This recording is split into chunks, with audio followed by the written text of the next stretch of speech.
everybody. Welcome to another edition of Inside the Picnic. Tom Shanahan is out tonight because under the weather, but Jeremy Ballrick is sitting in, filling in for him. Thanks for having Jeremy on the short notice. We introduce the crew. We have a lot to get to tonight. We have Stephen Reichel. Okay, what's up, Mr. Stephen? I'm pumped. It's fight week. It's fight week here in Philadelphia. What are you talking about? Yeah, what are you talking about? Okay. Got Eddie Prather in the chat room. Glad to have Eddie in there.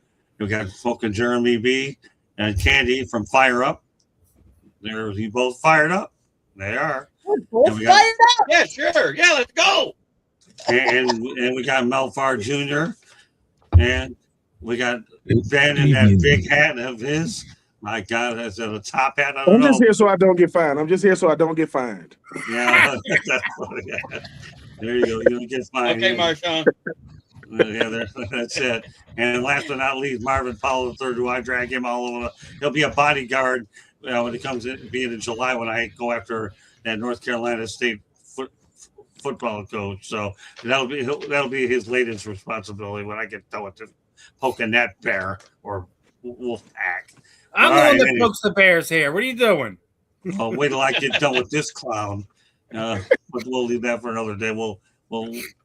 But anyways, let's get to a lot to get to today with what voice I have. And then if I lose my voice, I'm sure there's 6 other people that will be more than happy to pick it up.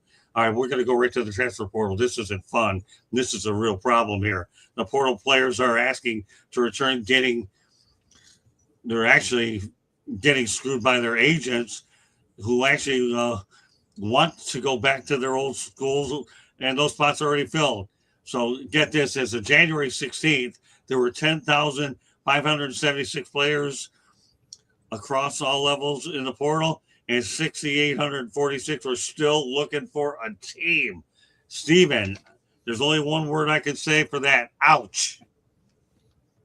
No, there's another one, stupidity. That too. All right, listen. We get everyone wants to maximize their opportunities. You know, I still say we need some better guardrails in place when it comes to the transfer portal, and I'm sure we'll get there at some point in time. Like unless there's a coach change or if they bring in a recruit and he's taken your spot where you're supposed to be, and just there's not a plan for you moving forward. The only time I think you should be jumping in the portal, and you see a lot of situations, where some of these guys that, like you just sat there and said, almost more than half of the guys that jumped in the portal don't have a team. And, some schools have already started their off-season workout programs, getting the team together already. So it's rough. I mean, you still want these kids to have educations at some point too. So, being the fact that you have that amount that is still in there, regardless if it's bad advice from an agent or somebody that's working with them, it's not always bright in the transfer portal unless you're one of these 5-star guys and you're trying to maximize opportunities for yourself. You're going into your junior or senior season and you're trying to get into a program where you're going to get more eyes on you to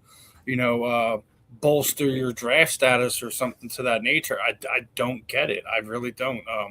I think we're going to see a lot of these guys that, going to be redshirt junior seniors to try to figure out where they're still going to wind up being at. But it's a cautionary tale. There's just the transfer portal isn't all the the sexy girl in the bar. Sometimes it's better to go with the safe bet.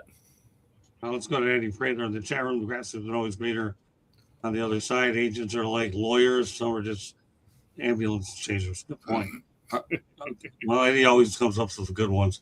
All right, go ahead, Jeremy.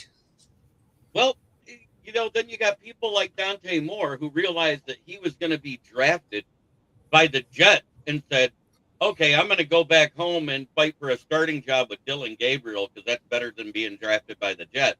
But other than that, the rest of those guys are kind of messed up because half of those people that went to the schools that filled their position that they left from. The transfer portal needs to be limited to one time in your 4-year career unless there's a coaching change. these guys that are switching schools every year and not building continuity, chemistry, or actually developing their craft, and just to get paid. And I understand they need to be paid. I know I was all about the NIL, but I was also about putting a caveat to it. Limit it to whatever it costs per semester for their housing, their books, and everything else, just in case they don't have a full ride scholarship. If you limited it to that monthly and then put the rest into like a trust fund they get when they graduate or go pro, I think that makes a lot more sense. Don't do this automatic 4-year deal that even if they go to the pros after 3, they still get paid a year. Tandy? Yeah, they're going to have to revamp the transfer portal. It's useful for those that really need it. Do they need to be transferring all the time? They're supposed to be getting an education. They're supposed to be going to school for an education. Obviously, that's changed a lot though now.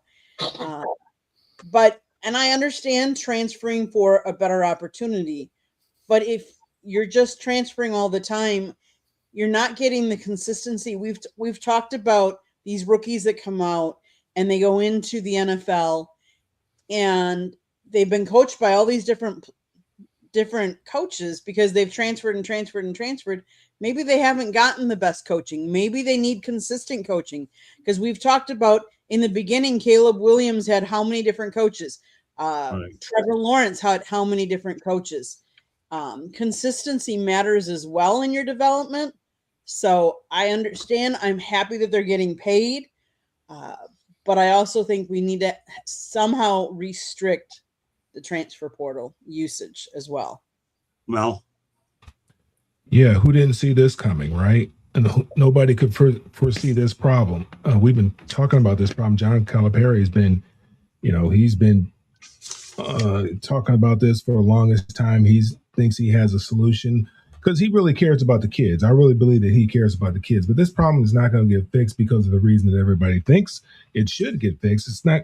It's going to change. The transfer portal and the NIL and all that kind of stuff is going to change because they're just not going to have these. They're not going to have black and brown kids running around making this kind of money and not getting no kind of education. They're just not going to give them this kind of money. It's just not going to do it. They're going to put some guardrails on this thing because they're just not going to have young black and brown people making this kind of money and having this type of freedom. They're going to rein this thing in at some point in time.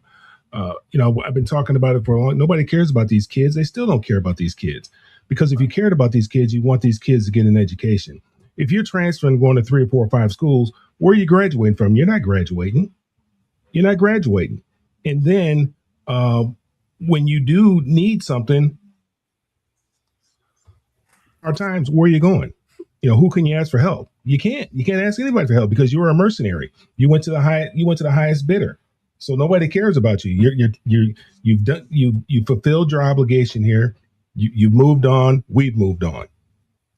It's a travesty what's going on right now in college sports, and they have to get some guardrails on this thing here, or it's going to get real ugly real soon. And this is every year. This is not just this year. Every year there's 50% or more kids in the transfer portal that are left in the portal, and you can't go back. That's like, hey, I broke up with my girl because I like this girl over here. And then it didn't work out. And then you try to go back to your girlfriend. No, she don't want you no more. She don't move. So it's ugly. It's real ugly. Okay, Ben. I mean, I agree with Mel. This is going to happen. But what else do you expect? I mean, you're giving these young people money, right? You making sure that they going to the highest bidder. There is no loyalty in college football. Coaches ain't got no loyalty in college football. Right. Why is Lane Kiffin the second highest paid coach in college football? Based off of what? You mean to tell me Lane Kiffin could be the second highest? Lane Kiffin, he hit the transfer portal too, didn't he? He went to LSU, didn't he? He went to the highest bidder. Everything that a player does, he's watching the coach do it. You mean to tell me Kirby Smart has won all these SEC championships? Won 2 back-to-back championships, and the guy that makes $1,000 less than him is a guy that ain't never won anything.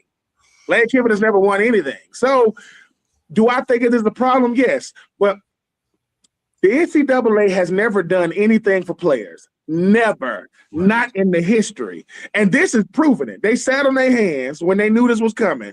They waiting on everybody else to do it.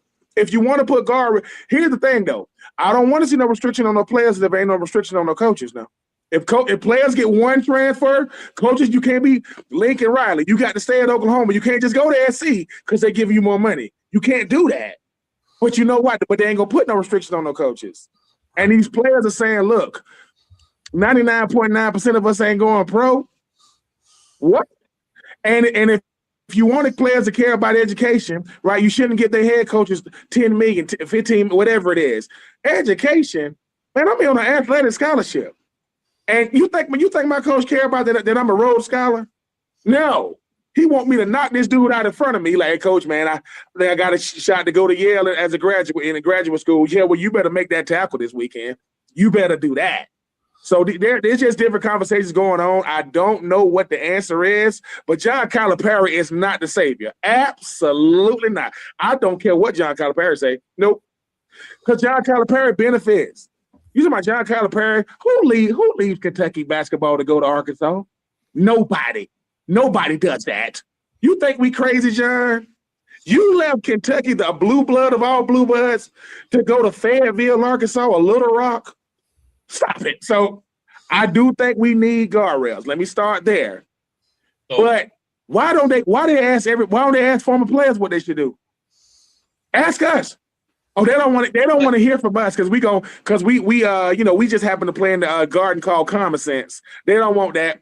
They want somebody else to do it, but it's a lot of players in college football, and unfortunately, the biggest brands in the world can afford it. And as long as the biggest brands can afford it, you're gonna have these because the transfer portal is perception; it's not reality. That's why 10,000 something in it. But how you think FBS players end up in FCS and Division II and NAIA and Ivy League? Well, not Ivy League, but HB. They ain't going to Ivy League. Sorry, if I can't get an Ivy League out of college, I sure ain't going in the portal. They're not letting me in a list. If I'm at Yale or Harvard, they've made a mistake. And Ben, how you get in here doesn't matter. They cut the check. And now I get to add it. So I don't know what the answer is, but head coaches like John Calipari, no, he is not the solution. But at the same time, he's got some good ideas, I believe. But he got some good ideas, but I'm just saying. I was just looking it up because Eddie Prather asked it. Don't coaches have to pay a buyout to be able to leave? And the answer is yes. The terms are agreed to by the college and the coach, and that's the different in the NIL stuff. The NIL stuff is paid by outside sponsors, technically not the school.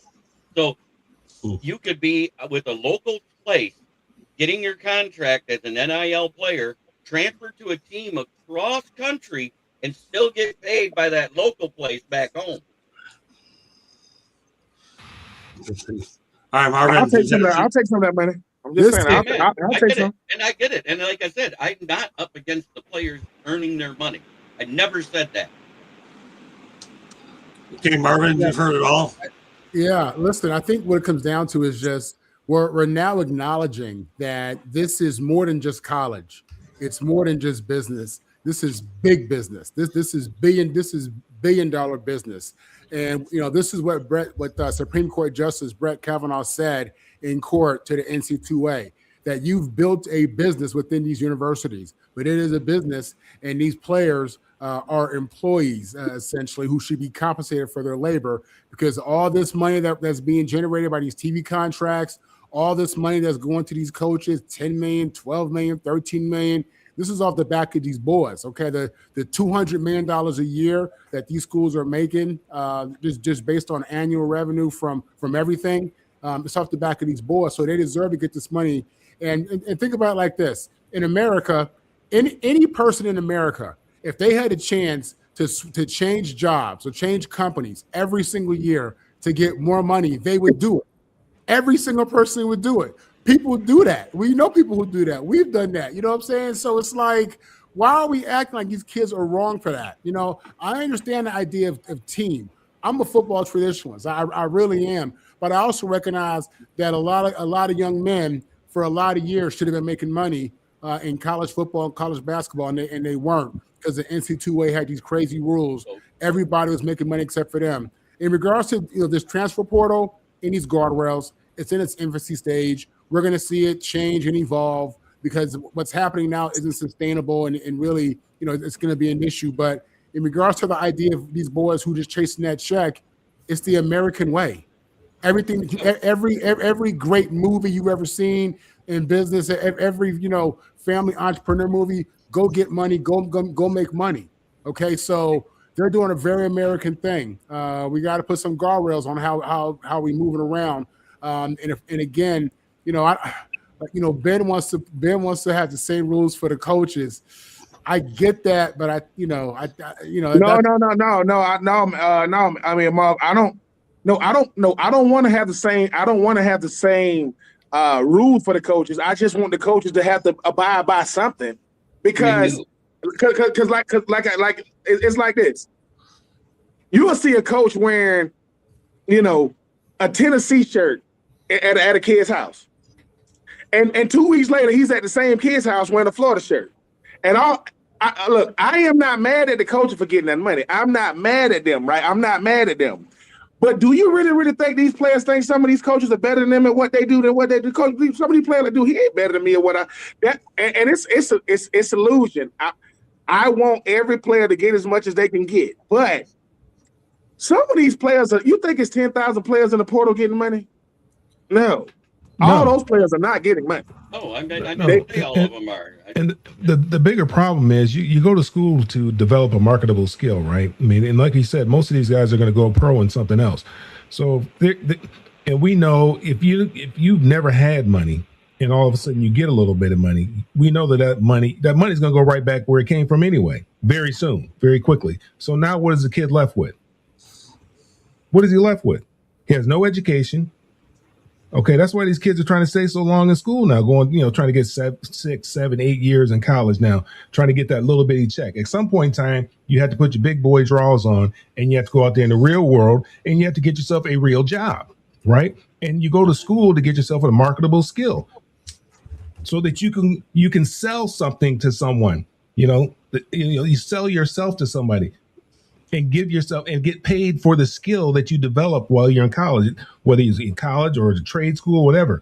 But you have to develop you go to school to develop, to acquire or develop a marketable skill. If they haven't developed any other skill other than playing football, what are we doing? How are we helping these kids? I mean, how much money? I mean, I'm all for making money. How much money do they have to make? I mean, it's the type of money they're talking about right now is ridiculous. Well, let me put a bow on this thing in a couple ways. Number one, I'm going to get back to what I said initially when I brought it up.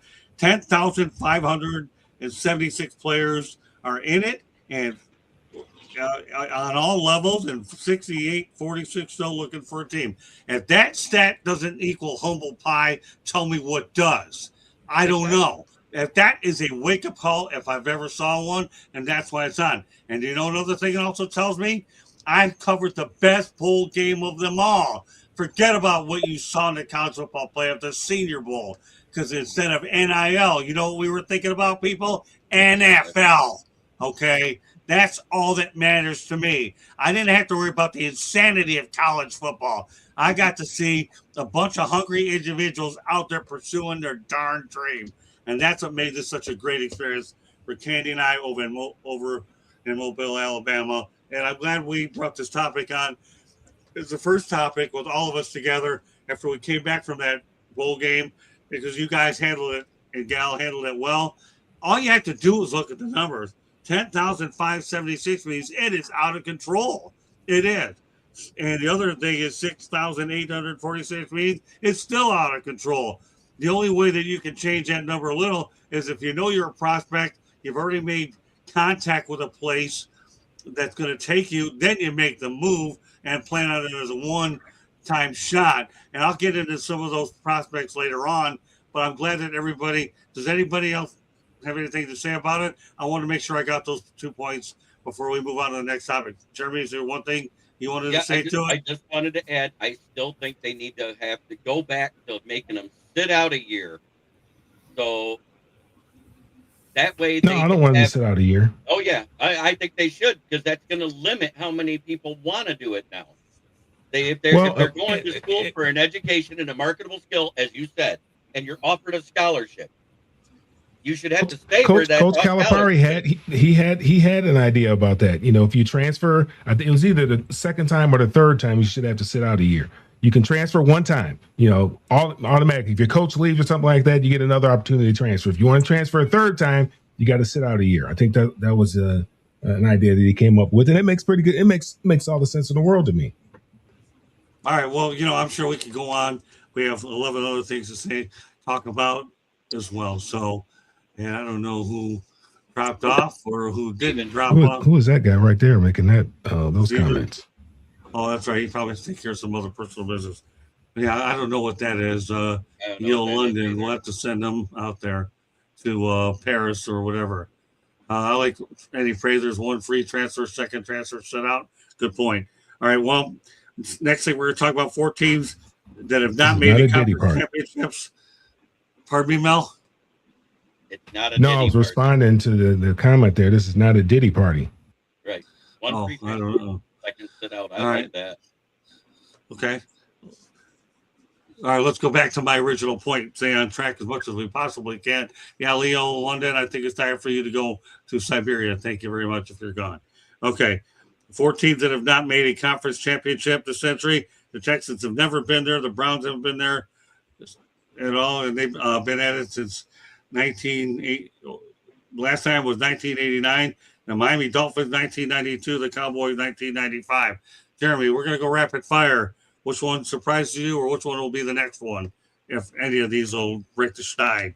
Boy, I don't know if the Dolphins or Browns will ever get there. And the Texans, if they don't fix their offensive line, they can't get there.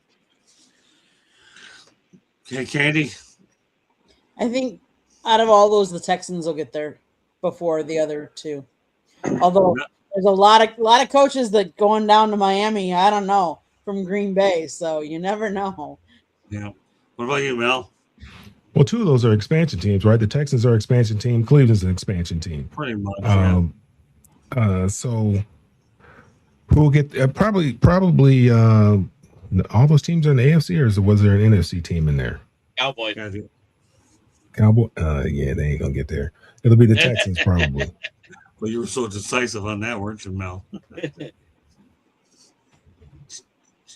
Okay, so who will of the group, Mel? The Texans. The Texans. Okay, all He right. agreed with me. All right, no problem. All right, what about you, Ben?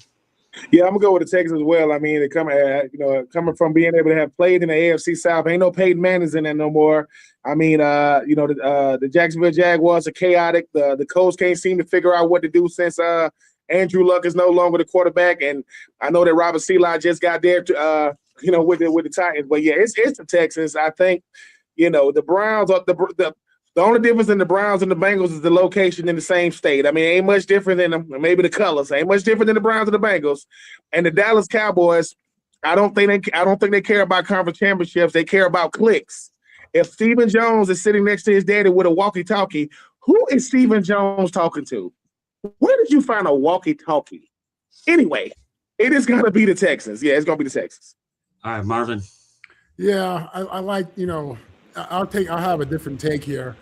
I think Jerry Jones is going to get him one before he gets out of here. I do. I'm going to go ahead and go with Dallas. I think Dak is a real quarterback. I think that when healthy, the Cowboys can be effective. They had their moments this year. The Giants are down right now. The Commanders, we got to see if Jaden Daniels can stay healthy. The Eagles are obviously the juggernaut in that division, but I mean, as you saw, they can be beat. So, yeah, let's see what them Cowboys can do. Yeah, I have a weird feeling about this. I'm going to go with you, Marvin. The Cowboys, Texans. Well, they can't get past the divisional round. That's all I can say. I'll go with the Cowboys. Them Jags are real. Jacksonville Jaguars. I don't think this was a fluke. I think they're a juggernaut. Yeah, I like what I saw with Dallas on offense. All right, let's continue the theme. Eddie Prater mentioned it before. Now we're going to elaborate on it. Miami quarterback Carson Beck said that he didn't take any classes at Miami and that he graduated 2 years ago. A user on X said this, maybe controversial, but I don't think a guy who doesn't take any classes should be playing college football. All right, Jeremy, go ahead. I absolutely agree. I think it's a travesty that he played a year with Georgia without taking classes and now a year with Miami. I think it's awful. I think that needs to end. You have 6 years of eligibility. You better be taking a 6-year degree to get it. Right. Candy? I'm okay if you continue on and you're doing graduate level work, but you have to be taking classes and enrolled in classes at school. Otherwise, you're just taking away from somebody else's ability to be in that role and be getting an education while playing. So there you go, Eddie. We're not done, but we're thinking the same way. Go ahead, Mel. Yeah, if you're spending 6 years in school, you should leave out of there with a master's degree. You should be once you do your undergraduate work, you should be doing your graduate work. Now, I can't come down too hard on them because even when I was doing undergrad, I wasn't really doing undergrad. I wasn't going to class. I mean, I had classes, but I wasn't going to class. We'd walk down there, we'd see that bear. We'd walk on the Bruin Walk, and we get to the bear, and we'd be like, "You want to go to class? You want to go to the beach?" And 10 times out of 10, the beach won. So I can't even tell you what the upper part of the university really looked like. Somebody took a picture of a fountain, and I said, "What is that?" They said, "That's a fountain." They said, "By the engineering department." I said, "What would I be doing over there by the engineering department? I have no business over there. I've never seen the fountain before. I didn't know they had a little inverted fountain at UCLA." Yeah, well, all right, Ben. I mean, I hate to say it, but Carson Beck just lived there, man. He just lived the college football dream. I just get to play football. I don't do nothing else. Yeah, he just look. I don't even know how he pulled that. Like, I don't know how he did. I'm not mad at him. But every college football player is saying, "Listen, I want the Carson Beck." What you mean? I just want to play football. I don't want to go to class. I just want to show up to practice. I want to drive a Lamborghini. Now he did say he had already graduated, but I mean, is there really a requirement to stay eligible if you've already graduated from another school? I don't think it's a graduate school requirement, you know. So he look. Some of us get over because we know how to use the system. He used it. Now I hope it don't come back to bite Miami, because see, you don't got to reveal everything. You know, you can lie. You don't got to say, yeah, like, like Anthony Richardson. Why'd you take yourself out the game? Because I was tired. No, lie to me. Don't tell me you was tired, boy. You know what I'm saying? But whatever Carson Beck did, I ain't mad at him. I mean, he was obviously eligible. He came up one game short, and it almost worked out. But Cristobal might have some explaining to do now. I don't know if he got to do it now. It ain't gonna be no NCAA, infractions or nothing like that. But like Mel just said, I mean, I don't know about Mel or Marv. My mom ain't asked me about my grades when I was in college. As long as I stayed eligible, she ain't asked, "How you doing in science?" No, I don't know. I mean, listen, Mama, if I didn't get valedictorian, I'm not getting cum laude either. Whatever you call it, I was in position to get none of those. I thought cum laude, was some type of, food or something. I was like, what is that? Cum laude. Like, is that a restaurant? No, that's when you, nope. No, I don't even know if I'm saying it right. Cum laude, I don't know. I don't even know what they are. So any football player that say he went to school because he loved football, because he loved academics, he ain't that good of a football player. I guarantee you. He good, but he ain't as good as he could be. So that guy the strongest guy on the team that can lift 700 pounds, he don't play. He got chalk all on his face in the weight room. He don't play. So Carson, do your thing, young man. Stay with whoever stole your Lamborghini. Stay out that area of Miami. Stay in South Beach. Don't go to Hialeah or wherever. Was it Carroll City? Stay away from. But I'm not mad at it, man. I mean, that man played football in Coral Gables and didn't have to go to class. That's a 30 for 30. That's a football story. I want to see that. I'm jealous of that. I'll take that. That's an inside the Pigskin story, and you better start. That's what I'm saying. You better start. Listen, I'm telling you right now, I'm poking that bear here. You better start endorsing the show more often inside the Pigskin, because that's who you represent on this network. All right, Ben? I don't mind being a little bit down chulo where I can acclimate the ideas from you guys poking the bear, but inside the Pigskin should be on the inside of your top hat here. You don't have to. We don't want to mess up the white side of your hat on the outside. Inside the Pigskin, okay? Make sure you're talking about our show as well as the fan in the end. Okay, but I enjoyed that comment anyway. Just make sure you guys are watching. Listen, Inside the Pigskin every Tuesday night. From 8:30 to 10:30. We got an all-star cast. With Scott. There you go. he's getting it figured out politically. Let's do it, baby. Let's do it. Carson Beck, you did your thing, sir. I'm not mad at you. But I am happy that Miami didn't win the championship. Not because of you, Carson. I don't want to deal with the Miami fans. They living in a little bit of delusion. Yes, I went to Florida. We didn't make a bowl game. Who am I to talk? But we don't need them people down there in Miami. You haven't won a national championship since 2001. Your last great quarterback name was Ken Dorsey. I'm just saying, love Cam Ward, love Carson Beck. But I think Uncle Luke and y'all need to pipe down some down there in Miami. Like, just come on, man. Like, calm that stuff down. Oh, Ben, there's a reason why we keep you on this show because you're candor anyways. All right, Did you say you never went to a bowl game? Just make sure you advertise the brand right. Whoa. What'd you say, man? You said you never went to a bowl game? No. I said my Gators didn't go to a bowl game this year. We didn't make a bowl game. And I know we probably got some Florida State people in here. The audacity of y'all to win 5 games and get invited to a bowl game and say no. You're in no position to say no. We're not going to go because you was going to lose. So for people that saying, hey, Ben, at least Florida State made a bowl game, they didn't. They got invited. They won 5 games, and we won 4. So we had 9 wins together. Florida State won 9 games in 2025. So you just needed one more of those bowl teams to say they weren't going to a bowl game to get invited, is what you're saying, Ben. I know. What I'm saying is Mike Norvell went undefeated 2 years ago, and since then he's won 7 games. He's won 7 games in 2 years. That's all I'm saying.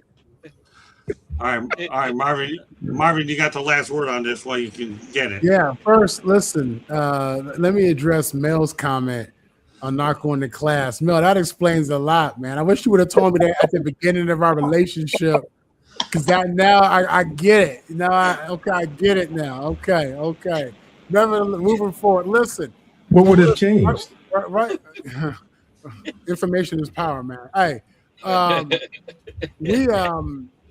right now we are at the beginning stage of a very new era of college football. We've had 100 years of the same thing. If you take an athlete to lunch, he'll be suspended for a year.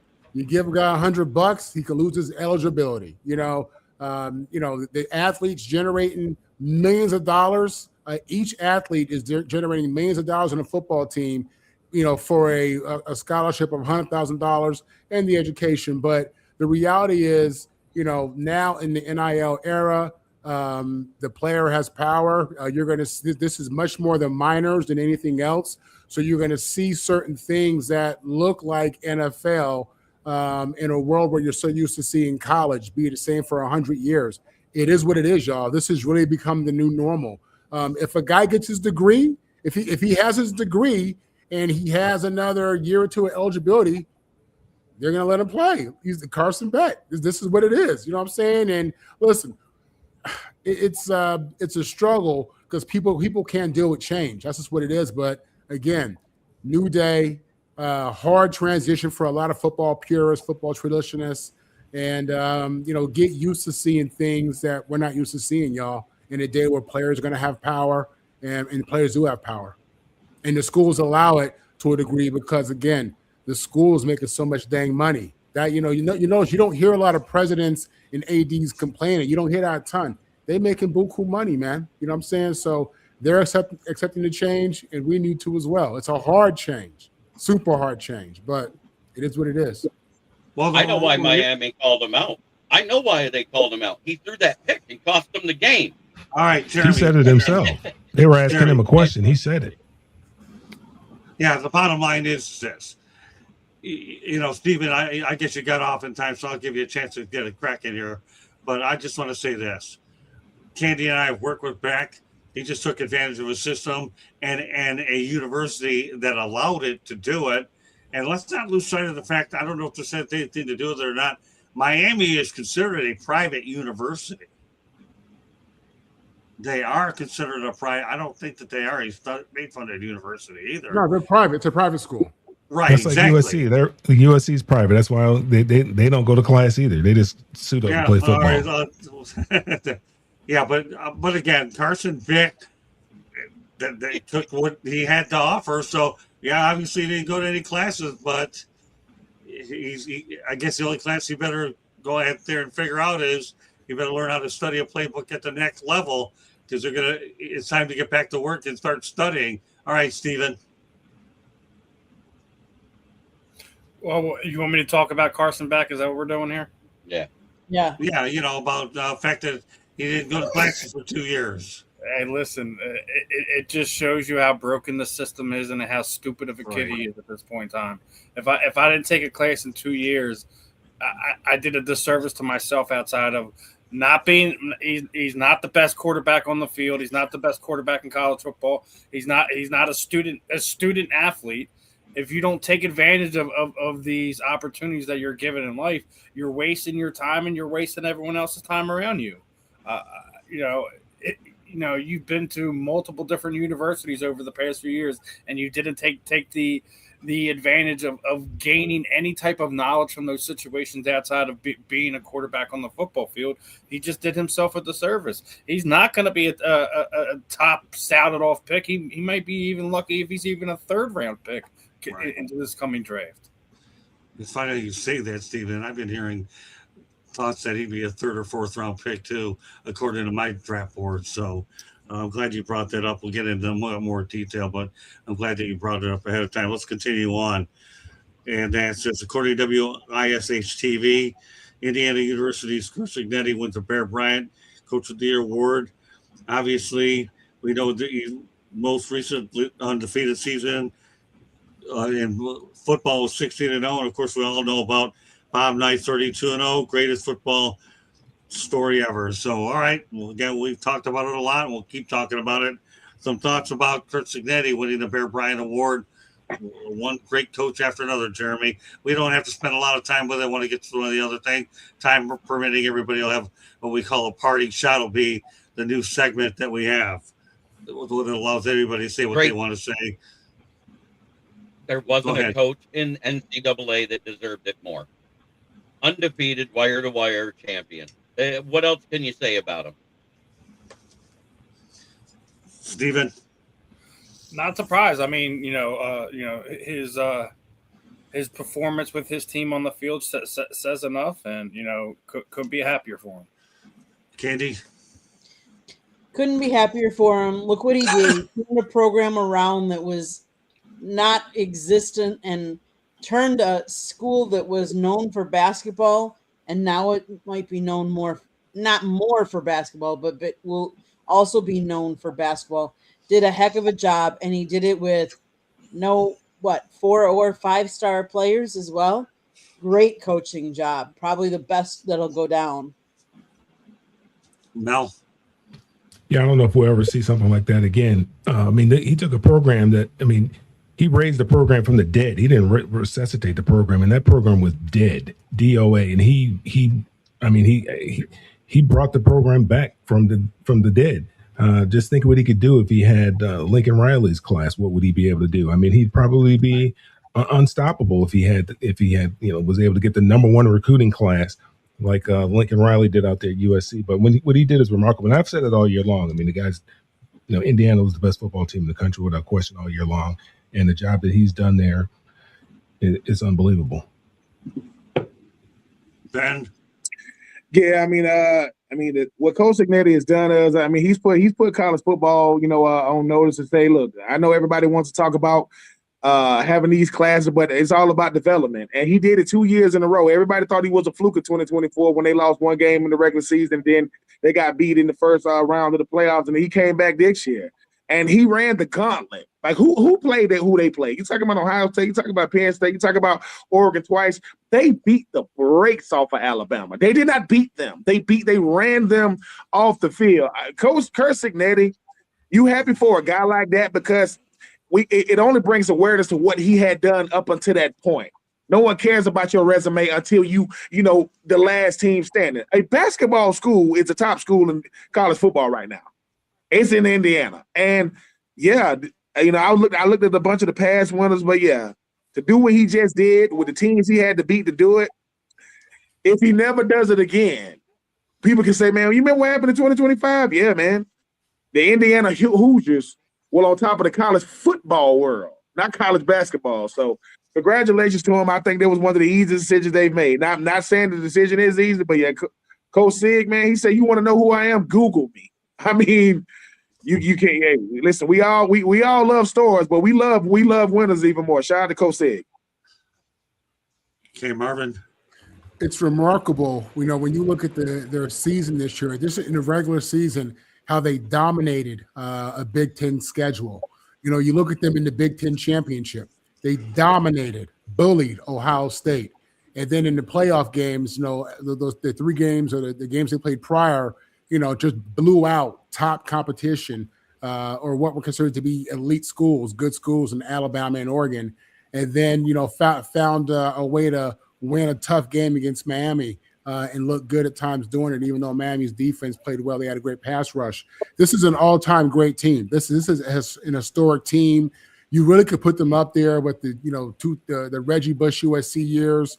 I look at, you know, any Alabama's years. This team is as good and did it, you know, without 5-star talent. So great coaching job, tremendous efficiency, played with tremendous physicality, which is just unbelievable. And no, I enjoyed it, and he absolutely deserves Coach of the Year. This is one of the greatest coaching jobs of all time. Bottom line is to get a statue over at Indiana University. I think it's the first time. Getting ready for Indiana football, you're going to start taking them seriously. Okay, well, let's talk about a guy going to a familiar place. His name is Eric Bieniemy, as he's been hired as offensive coordinator for the Kansas City Chiefs. Prior to that, he had sits with the Washington Commanders, UCLA Bruins, and the Bears. Some thoughts, Jeremy, about Eric Bieniemy landing back with the Kansas City Chiefs. Well, every 3 years it's been this way ever since Andy Reid's been there. It's either been Eric Bieniemy or Matt Nagy. It's like they decide if they want to have a guy, which guy they want to hold the clipboard for Pat Mahomes anymore. Right. Okay. Steven. Not surprised they brought Eric back. I mean, the offense has been, you know, kind of up, down, all over the place the last few years since he's been gone. You know, I think Andy wants to kind of get some stability back there, some creativeness back there. I'm more surprised Matt Nagy found the job in this this early part of the offseason. So we'll see if it's the right call. I still think they need to get some young playmakers around that team in order for them to kind of get back to that success. They've been leaning on the defense the last few years, so we'll see if Eric can get them firing on all cylinders again. And I hope eventually this will lead him to a head coaching job. All right, go ahead, Candy. You know, the Chiefs had great success, and then they haven't looked the same the last couple of years. Smart decision to bring back the guy that led them to much of their success and developed a lot of their star players. So smart decision for Kansas City. Well, yeah, I mean, I think it's a great opportunity for Eric. I mean, it worked out well for him. He wanted to go out on his own, venture out on his own, because he wanted to show that he had the goods to be a head coach, and things didn't work out in that area. He wasn't able to get a head coaching job. And you look here, 1/3 of the league turned over, and there was not one African-American head coach that was named that got a job this particular hiring session. 1/3 of the league turned over, and there was not one black head coach that was hired. So it's interesting. Yeah, it really is An absolute joke at this point in time, right, my friends? and it's funny you mentioned that, Mel. We will probably talk about that on next week's edition of Inside the Pigskin, but I'm glad you made light of it now. Makes you wonder what the Rudy Rule is all about. Not for tonight, though. All right, go ahead, Dan. The Rudy Rule is well, number one, I think that Patrick Mahomes, he looked around and said, "Look, Big Red. I realized we won 2 Super Bowls with him and 1 Super Bowl without him. We were very, very efficient, and I think something else is brewing. if Andy Reid is making room for Eric Bieniemy to be the next head coach of the Kansas City Chiefs, it will be one of the greatest things he's done as a coach. Because I remember when Eric Bieniemy was the hottest offensive coordinator in football, right? And no one wanted to hire him. I wonder why. God, I cannot figure out why they didn't want Eric Bieniemy. I just can't put my finger on it. I don't get it. But you know what? I'm going to interrupt you here. I'm going to interrupt you because you're really onto something, and then you can continue. All right. I'm with you on this one. Now you got my instincts turning, okay, and that's dangerous, okay, Ben. You said a mouthful here. This makes Pop Rocks look like nothing, okay, for those of you that remember them. You are so dead accurate. I remember when Bruce Arians set the table for Todd Bowles to take over, and what you just said here, Troop, is the same damn thing. I wouldn't be surprised if Andy Reid is using the same thing to get Eric Bieniemy a job with Kansas City. All right, continue, Ben. You got me going. I hope that's what. I hope that's what he's doing. But here's my thing, right? And I know Marv and Mel can speak to this as well, right? While I appreciate Art Rooney and the Rooneys, I don't like it when something has to be instituted for black guys to get head coaching opportunities because it makes it look like, hey, dude, can we get them without it? No, because you ain't getting it with it. You're still not getting opportunities with it. And I'm gonna keep saying this. I know, do not hire me as a head coach because I got melanin in my skin. Just don't not hire me because of it. Like, don't hire me because of it. Just don't not hire me, because I think what's happening is in a situation like Eric Bieniemy is, right? I thought the goal was become a big-time coordinator on offense or defense, and you get a head coach job. I thought that's how you became head or have a famous daddy that either coached or played, like like the Kubiaks. Their daddy was he's a head coach, but he stuff like that. So I think that Patrick Mahomes went to Andy Reid and said, "Man, I need Eric back." Like, dude, it ain't. If we're not gonna win, I at least want to look good. Not winning, we don't even look like ourselves anymore. Now we dealing with it, because let's face it, Patrick Mahomes is still obviously one of the faces of the National Football League, but he hasn't been himself. So I hope that Andy Reid is setting something up like that. I think he has enough cachet, and I think that ownership with the Chiefs respect him enough to bring Eric Bieniemy in. And I just don't get it, though. These hiring cycles, they come and go. And you just be like, all right. I mean, Van Joseph and all these guys that's been coaching really, really well. Brian Flores, who's better at calling defense? They recycle guys, man. Guys with losing jobs get hired immediately. I don't know how to day trade and all that kind of stuff, but Mel, Marv, somebody gonna do something crazy, like let us get, like a small minority ownership in a team, right?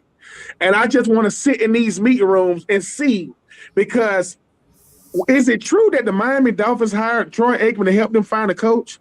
What do Troy Aikman know about? I said, wait a minute. What? So Dan Marino said, who can help us find a coach? Troy Aikman. You talking about the guy that's on there with Joe Buck? Yeah.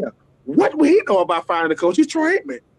And so I just want to be in these meeting rooms. Troy's always wanted to do that. Listen, look, Mel, he wanted to work in the front office before he went to TV. I could have helped Cleveland find a coach. I can't do no worse. I could go in there and say, but here's you have to understand. Here's you have to understand. Troy's in a lot of production meetings with a lot of these different people, so he does have a feel for a lot of different people because of his job. He gets to talk to a lot of different people. So I mean, I understand it from that point. Now, as far as what does he, what does he know that somebody else doesn't know, that maybe you or I don't know? I don't know. As far as business wise is concerned, I don't know. But he does have those relationships, and he does have the opportunity. He has access. He has access where he spent a lot of time with these people. He's able to talk X's and O's with them and so forth and so on during production meetings. So he gets a feel for people. That's all I can say about that. Yeah, but at the same time, too, though, Mel, I mean, think about this, though. I mean, Matt Ryan just got hired to be the president with Atlanta Falcons. What experience would Matt Ryan have? None. I don't know.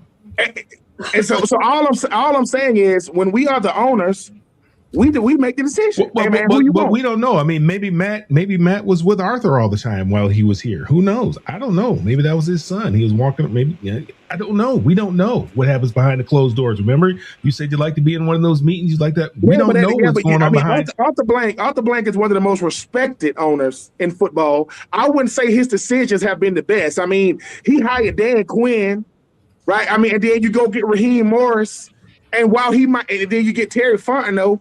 All I'm saying is, right, some of the, Detroit and Atlanta, them some of the blackest cities in America, right? You hire Matt Ryan to be your president. All I'm saying is there's a little tone deafness going on because what does Matt Ryan? Look, I could be 100%. I'm not saying you got to go out there and get somebody else. What I am saying, when you start talking about a city like Atlanta, and you start talking about the way they treat the fan base in Atlanta is they'll say, well, the reason why the fans ain't is because of where Mercedes-Benz is and all these things. If you are an owner, you make the decision. We live with it. I don't think it's a perfect science to do it, but. When you start talking, if you don't think certain things happen because you're trying to appeal to a fan base, I think that's good marketing sometimes. It's the Atlanta Falcons. Are they going to the Super Bowl anytime soon and winning anything? I mean, I'm just saying, I hope that Eric Bieniemy gets an opportunity to be a head coach only because he's earned it. Forget who he is. Look at what he's done. Had Michael Vick not had that little dogfighting little incident, he might have been up in there. Who? Michael Vick, had he not had that little, hey, Mel, all right, Mel. Hey, you want to take over the job as coach right now? What are we talking about?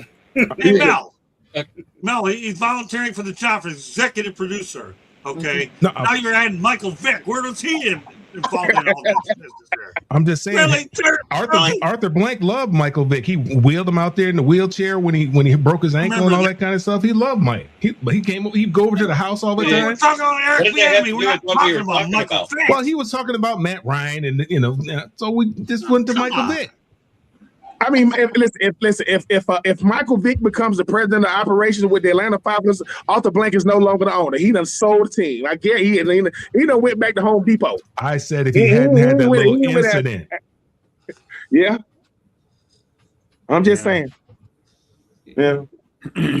I mean, the reality but is, you got to understand, it's not going to change because you look at the 32 owners. I mean, that's the reason why it's not going to change.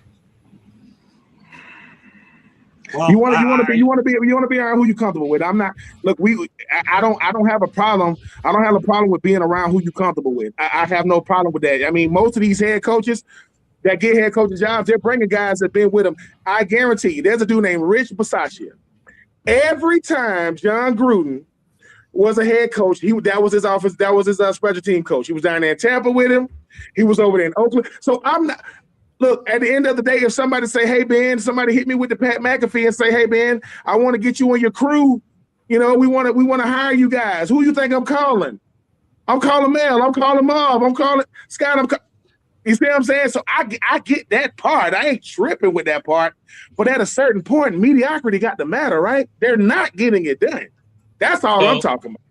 I remember this 3 years ago when Eric Bieniemy, when we were like, why wasn't he getting hired? And we found out of the 10 coaching interviews, he accepted one of them. And when that owner was interviewed, he had a horrible interview. He gave horrible review of what Eric Bieniemy said. And that's why he didn't get the head coaching job. But he turned down 9 that year. I remember this, Scott, because it was back when I first started with you. Right. Well, the bottom line is, you just move the clock forward here. Okay, how many has he turned down since? It goes back to what happened at that college when he was an assistant coach. All right, I get it. All right, the bottom line is with the Kansas City Chiefs. All right, Marvin, I know you're soaking all in. Don't worry, I'll give you plenty more airtime tomorrow on. No. Listen, a lot of good points. I'll take this differently though.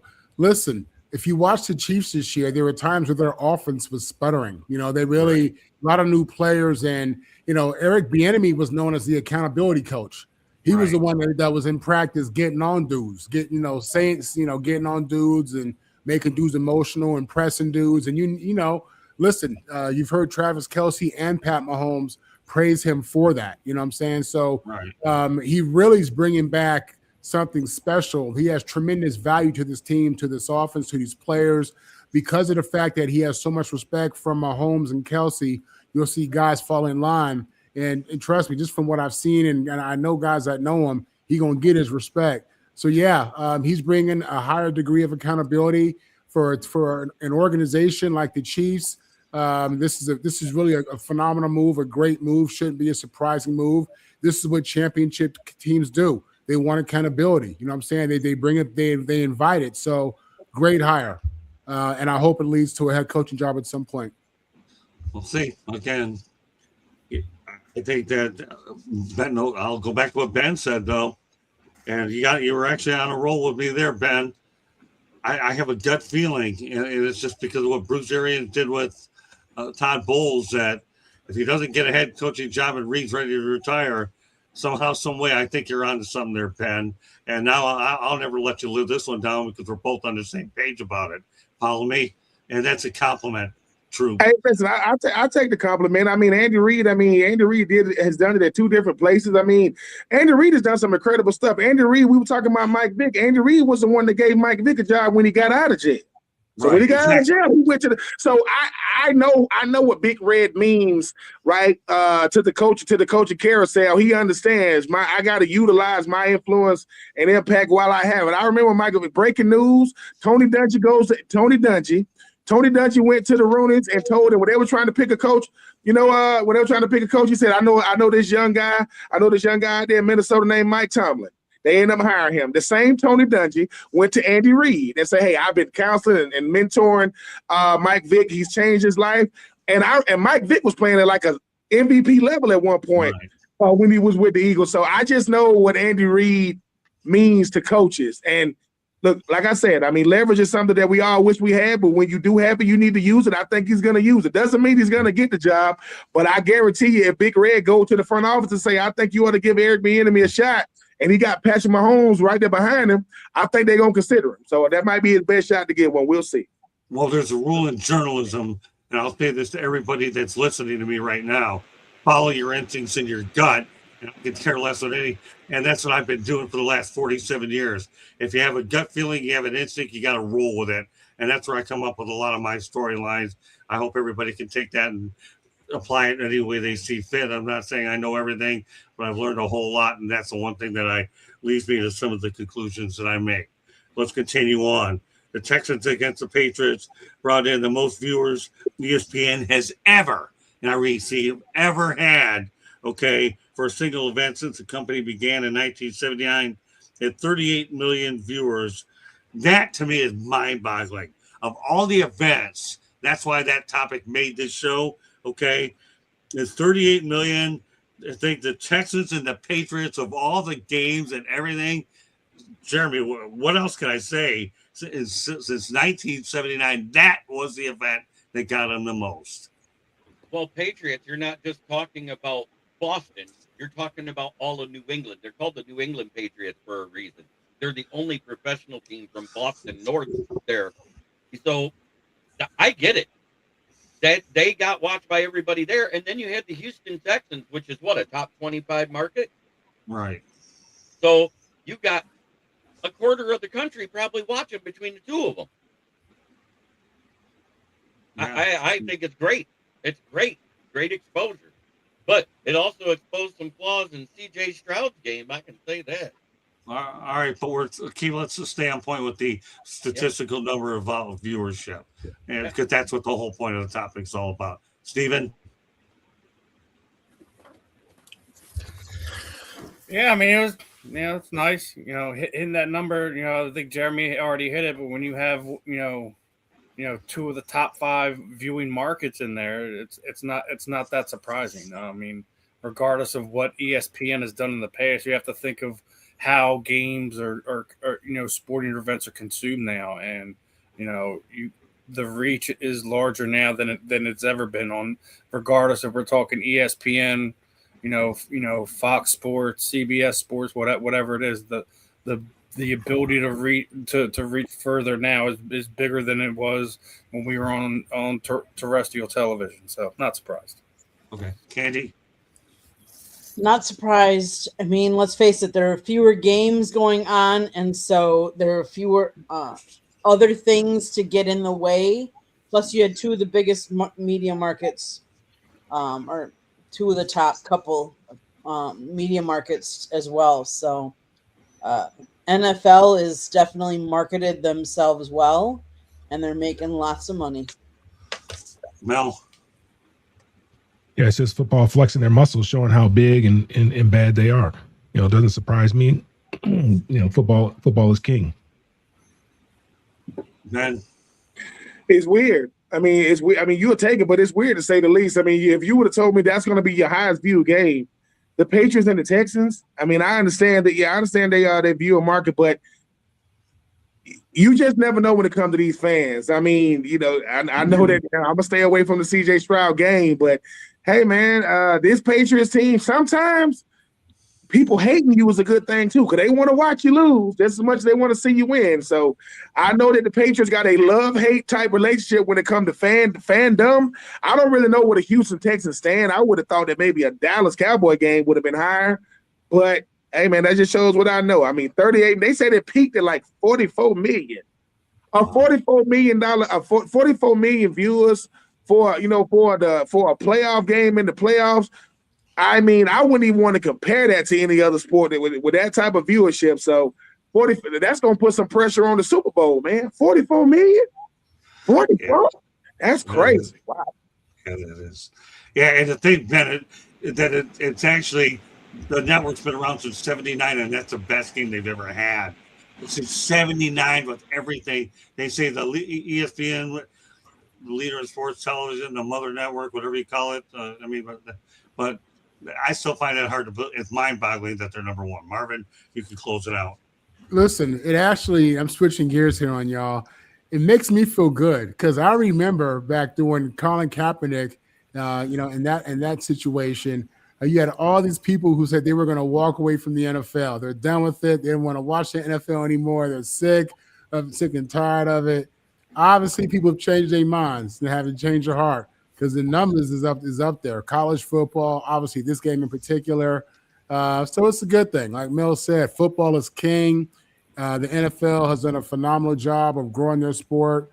And, they're about making money, man. And they're finding ways to bring people in, bring people together. Football is a sport that brings us together. And, I love it. I love it. And I'm looking forward to the players getting a bigger part of that money in the CBA.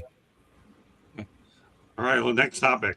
Sam Darnold makes USC history and becomes the first USC quarterback, and I repeat the word start, START, a Super Bowl. Jeremy, for the tradition that you have at USC, okay, he's the first one to start in the Super Bowl is also mind-boggling.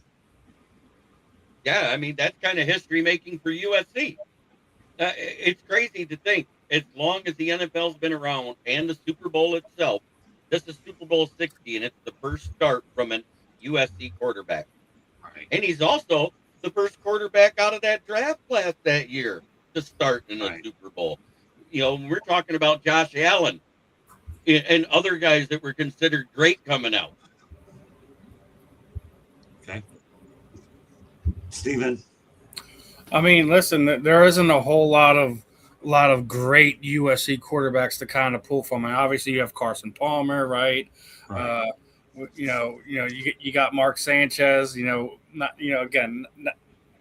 Definitely several levels below, but you had some other good ones in there. Rodney Peete didn't quite get his chance. He was a part of some those Lions team that he was here in Philadelphia for a few years, had some opportunities, just couldn't get everything put together. So I mean, if you're a USC fan, I guarantee you, Trojan Nation is definitely getting behind Sam Darnold right now. I do think this is a very winnable game for him. So for the USC alumni, good thing to kind of get you excited for the Super Bowl coming up here. Candy.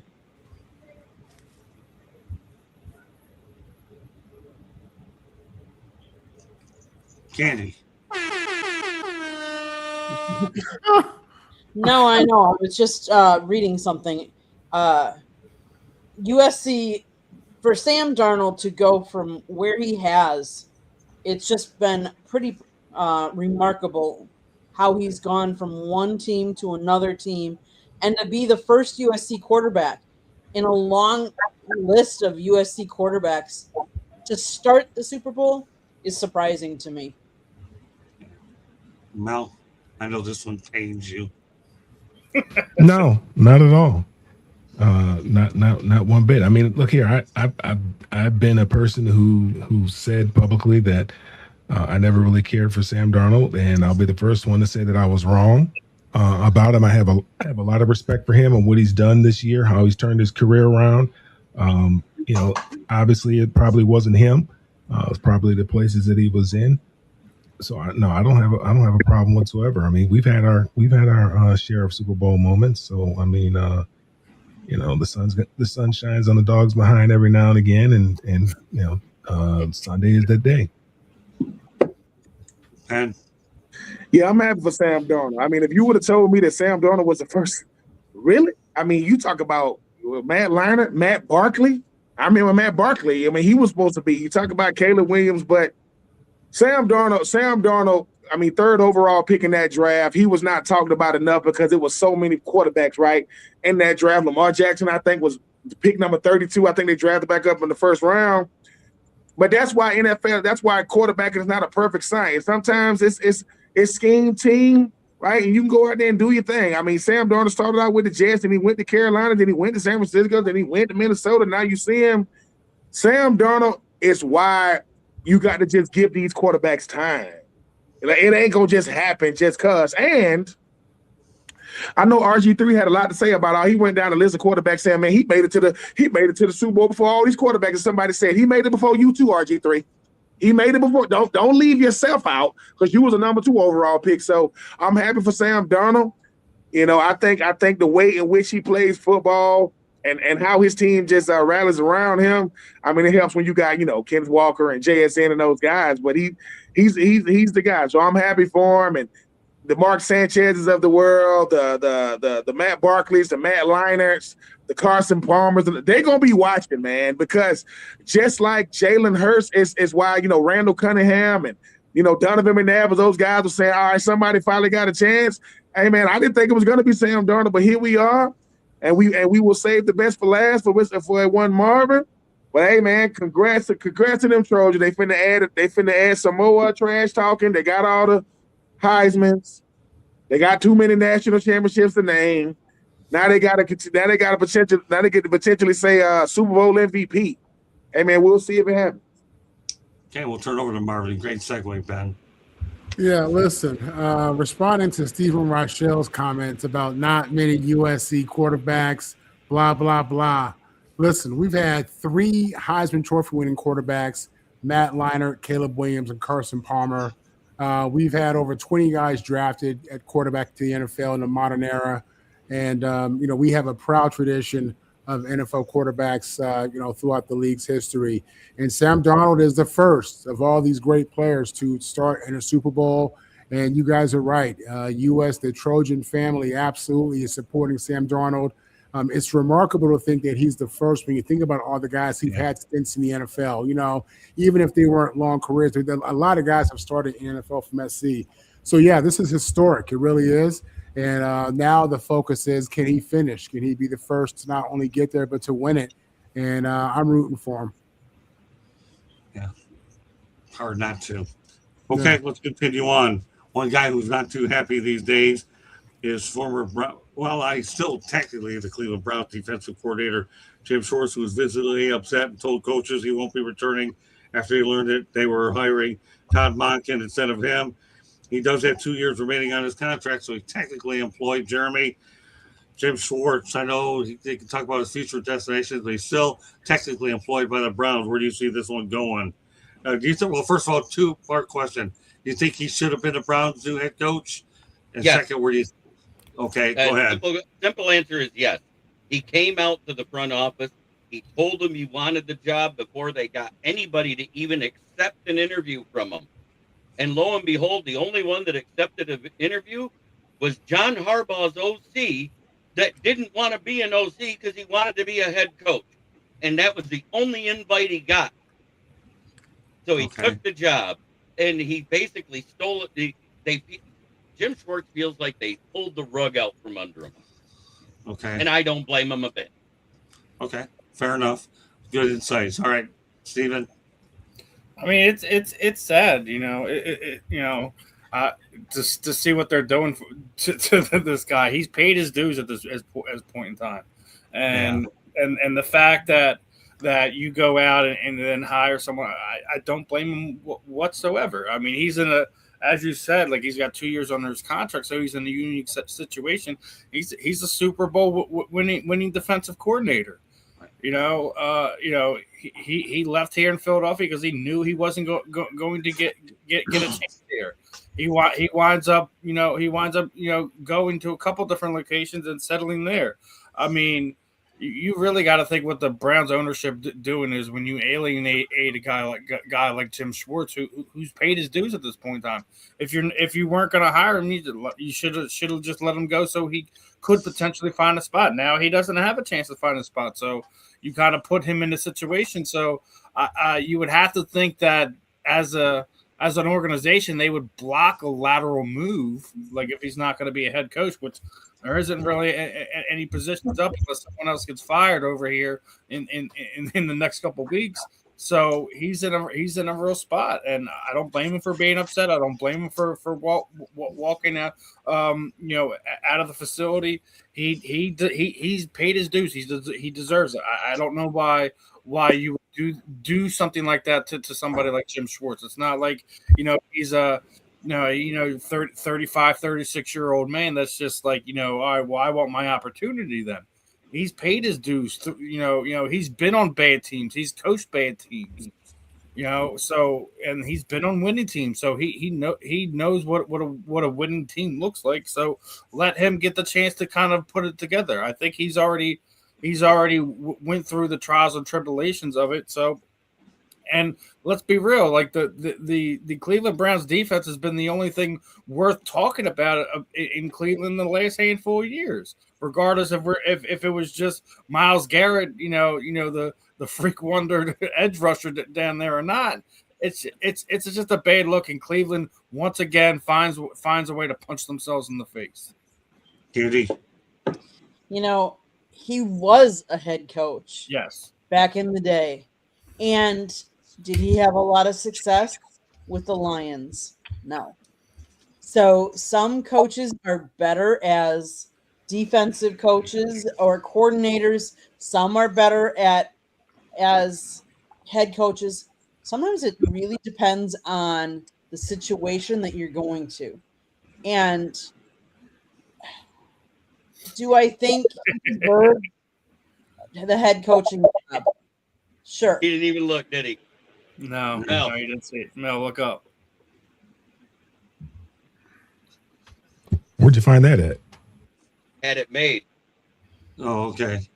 All right, continue on, Candy. So I think sometimes coaches, they're better at the coordinator than they might be at the head coach. Do I think he deserved it? Shot at being head coach again? Yes. Do I think the timing stinks? Yes, because a lot of the other spots are already taken.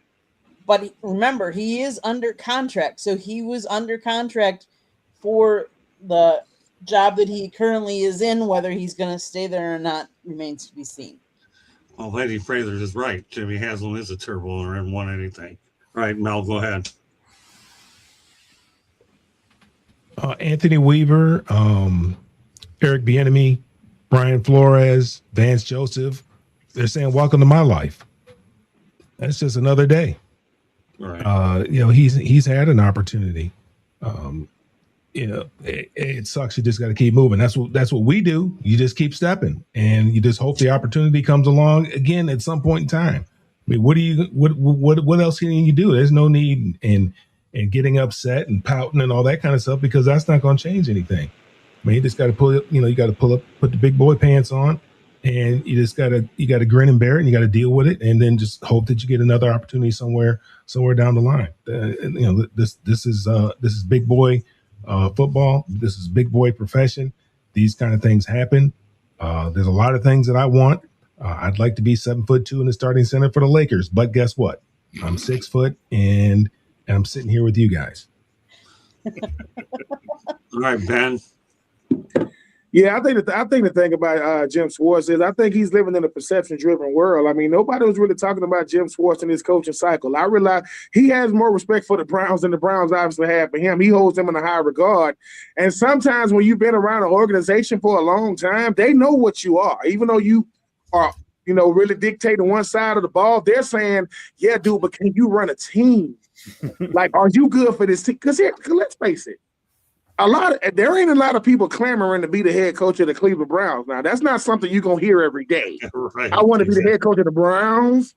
Yeah. You know how low life has gotten it's gotten rough when I want to be the head coach of the Browns. No disrespect to them, but I think Candy said it. Not that he's the same guy since he left Detroit, but that wasn't a good time. Now, you ain't Dan Campbell.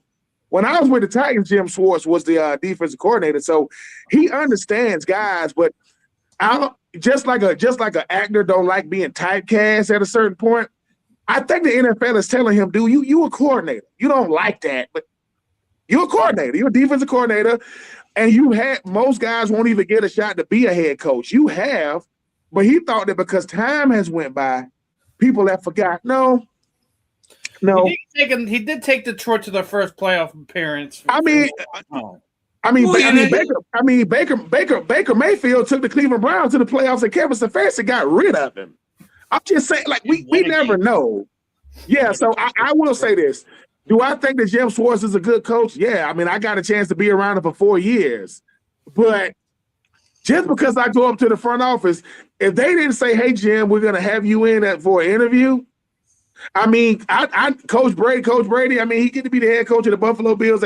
Hiring from within doesn't usually work. It doesn't usually work in college, and it sure don't work in the NFL. I need to bring somebody fresh in. I mean, Ty Monkey been around a long time. Guys. So yeah, I don't know. It's the Browns, man. Like, is it? I mean, is it really gonna matter? It's the Browns. Like, Ty Monkey gonna come in and have a high-powered offense, and they gonna lose by 20 instead of 30. Okay, so we'll see. But I like what you said, man. I mean, if you are these other coaches, they thinking, man, listen, Jim Schwartz being the head coach of the Browns, the only way it would be like Brian Schottenheimer being the only coach on the Dallas Cowboys list last year. I don't think no other team had Schottenheimer in as a head coach. Hey, man, hopefully he'll get another opportunity, but it's a lot of worse things in life than to be $1 million paid a defensive coordinator in the NFL. I mean, I know you want to run a team, but he'll be all right. And while he's getting ready to leave the last 2 years, he better make sure he got something else set up. Because I know Mrs. Schwartz don't like that. Like she's like, what the hell you mean? We ain't gonna do this. Right. Better get right. Well, the bottom line is he inherited an 0-16 Lions team to begin with. What do you expect? And he got it respectable for a couple of years. So it's not like he did bad work there. Problem is, the Lions head coaches leave. They don't get another job, and that's really the curse that you have there. But I breathe you, and he wanted to go to retire. Job. How many people turned the darn thing down, and he wanted it? I'll go back to what you said there, Mel. All right, Marvin. It's audacity. I mean, I'm not saying the Browns ain't in the wrong too. Now, I mean, think about this. I think that's what it was. Jim Schwartz goes upstairs. That's a lot of ego being put to the side to say, hey, man, I want to be the head coach now. We good. He's like this. Really? You telling me no? Yeah, we got somebody better in mind. You got somebody? Okay, cool. So I don't know how that went, but when I was with the Tennessee Titans, I mean, we went 4-12 my first year and 5-11 my second year, and we was in we had a player named Troy Fleming that was from Battleground Academy right there in Franklin, and we was at a football game, me, him, and Albert Haynesworth. And, the kids came up and asked us for an autograph, right? And Albert Haynesworth, he's big time. And the kid asked for an autograph, and he said, sorry, little man, I'm busy. That kid said, you said no to a fan? You play for the Titans. Y'all suck. Like, this little kid knew you are in no position to be turning down autographs, sir. You play for the team. I'm just saying, like, that's some audacity for the Haslam family to say, we good. And then he goes, you got Todd Monken? Wow. I'm just saying. The guy that Jim Harbaugh fell on the sword for. But they wanted Harbaugh to get rid of Monken. And he could have kept his job. What the word is. Go figure. Okay, Marvin. Yeah. You know, I don't feel bad for the dude. I mean, at the end of the day, he's under contract. If he doesn't want to coach, that's on him. I think this is a lot of ego and entitlement. You know, unless there were conversations that we're not privy to, and he was led to believe that there was going to be opportunity for him to do this. On the other hand, I hope the bigger thing is that they recognize they have a quarterback in Shador, and they're thinking about an offensive-minded head coach, someone who could be a great mentor leader for him. I hope that's how they're thinking. So we'll see, man. But yeah, I don't. And Jim Schwartz will be all right. He'll get another opportunity. I just hope that Shador that they get a good offensive coach to help this young quarterback grow. All right, we'll end it on that one. That's a good point. Okay, Sam Darnold, by the way, is 0-4 versus the Patriots in his career and is looking for his first win in the Super Bowl. Rapid fire on this one if we're going to get the parting shots.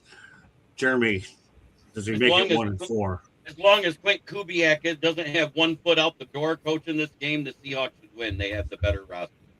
Good enough. Okay, Steven, rapid fire. I already said I've been sitting there saying it that Seattle defense is better than the Legion of Boom. I do think the New England Patriots deserve to be there. I'm going with the veteran, and I think Drake May will be one of these few quarterbacks that does have a chance to make it back there. I'm going with the veteran. I'm going with Sam Darnold. I'm going with that Seattle defense who is on fire right now, and it's going to be a rough time in the NFC West because that's a hell of a division as well as that NFC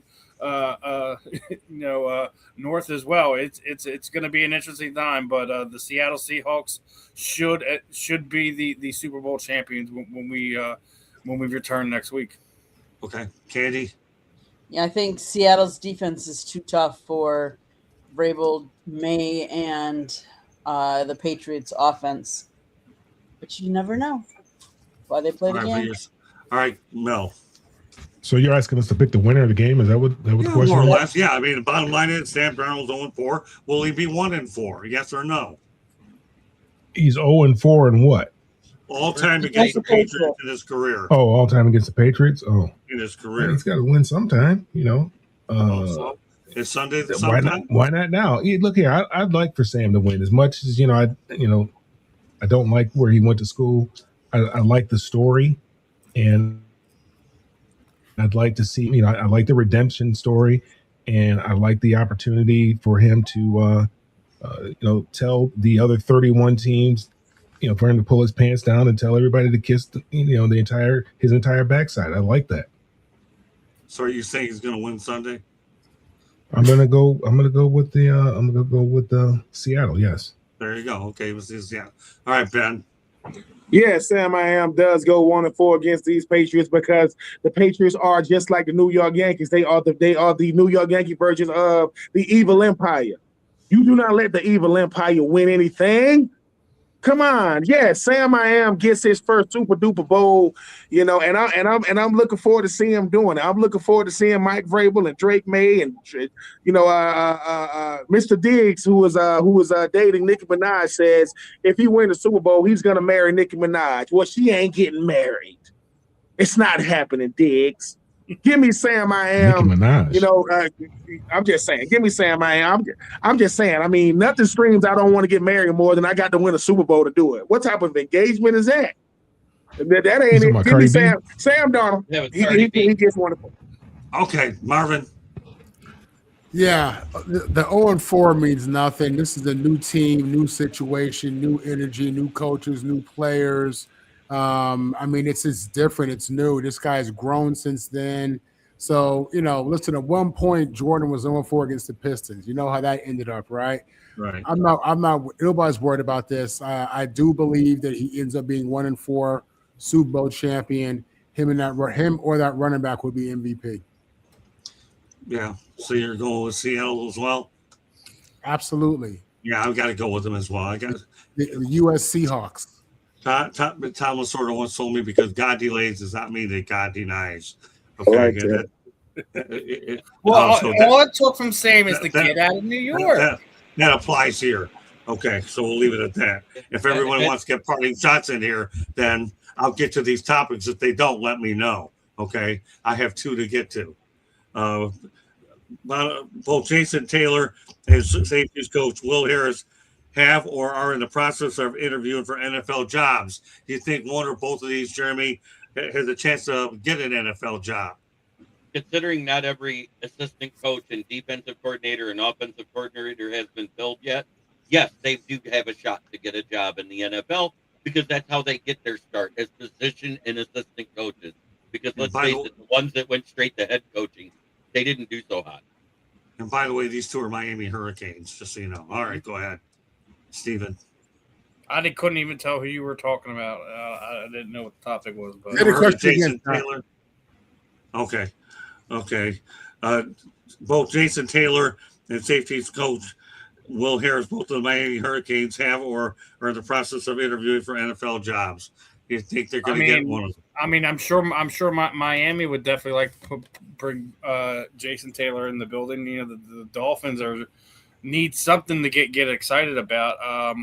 I know he's been doing a lot of recruiting down there in Miami, so I'm not sure what position he would kind of be. I mean, there is still jobs available, but they're dwindling by the minute.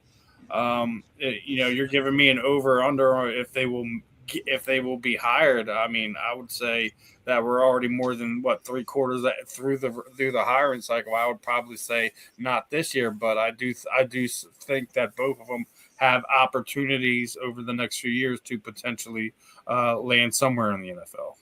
Okay. Candy? I think one of them will land. I hope it's not, but I think it'll be Jason Taylor. I think he's done a remarkable job with Ruben Bain and Akeem Mesidor, and I've seen how he interacts with them. I think he will be hired. Fair enough. Of course, you and I are close to the situation. I'll say if any of the 2 gets hired, Jason Taylor for sure. I had the opportunity to talk with him. I don't know how much time he's got left in Miami, but the few minutes I got with him told me that he's not going to be there long term. He's just waiting for the right opportunity and his kids to get out of school, then he'll take off. All right, Mel. Which 2 guys are we referring to? Who are we talking about? Jason Taylor, Will Harris. Both of the Canes. Where is Will Harris coaching at? Miami. Oh, they're both coaching at Miami? Yep. I'd probably say Jason Taylor would probably be the first one to get hired at some point in time. Okay, Ben. Yeah, I definitely think Jason Taylor get a shot. It's gonna depend on the head coach. He got to have a little cachet to be able to say, "Look, man, I'm breaking Jason Taylor, and you ain't gonna say a word." Like he's gonna be our D line coach or assistant. So yeah, I mean, Jason Taylor. I mean, you could do a lot worse than having a guy that has that much experience, and he's not just walking away from football. I mean, walking away from the NFL into coaching. He's coming from college. So he understands, and you want to have a coach who's old enough to know what these youngers be listening to on the radio, but old enough to say, all right, I don't listen to it, but I can resonate with these guys. So yeah, Jason Taylor, man. I mean, he's been doing it for a long time down there in the 305. I think somebody gonna give him a shot. Marvin. Jason Taylor did a phenomenal job with Miami defensive line, those defensive ends. Great teacher. He's done it at the highest level. Respected, and he absolutely will be the first to get a good job in the NFL. Okay, great stuff. Okay, let's talk about our feature at the topic of the night. And it's obviously talks about history will be made at the Super Bowl. Why? Because the Patriots will make NFL history in the Super Bowl either way and win, and they'll have the most. And they're currently tied with the Steelers at 6. So a win puts them in 7. A loss obviously puts them in 6, and they'll surpass the Denver Broncos. So history will be made. Jeremy, some thoughts? Win or lose, it's an amazing run by the Patriots. They got there. There's more than 14 teams that's never won one at all, and another 8 that's never been there at all. So right there you go. Steven? Nah, I mean, it's cool, but I don't. It's impressive that they have retooled so fast after having one of arguably the best dynasties that the NFL has ever seen with Belichick and Brady. But I mean,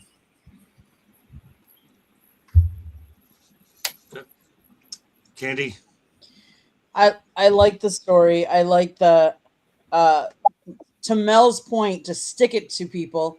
Mike Vrabel has a chance to do that, and kudos to him and the coaching job he's done with the Patriots this year. Okay.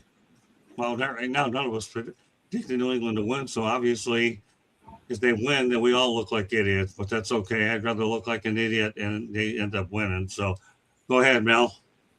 No, I'm a moonwalk on what I said. I wouldn't mind Robert Kraft winning it either. What they've done is remarkable, and it'd be great for him to win so he could get up there in his box and turn around and drop his drawers as well and tell all the entire Hall of Fame committee that they can kiss his entire pasty white behind. That's funny. I like that. Was good. One of your better acts there, Mel. Get the jersey out there, Jeremy. That's worth the jersey look. Okay. Okay. All right, go ahead, Mel. That's all right, no problem. We'll do it another time. But all right, go ahead, Ben.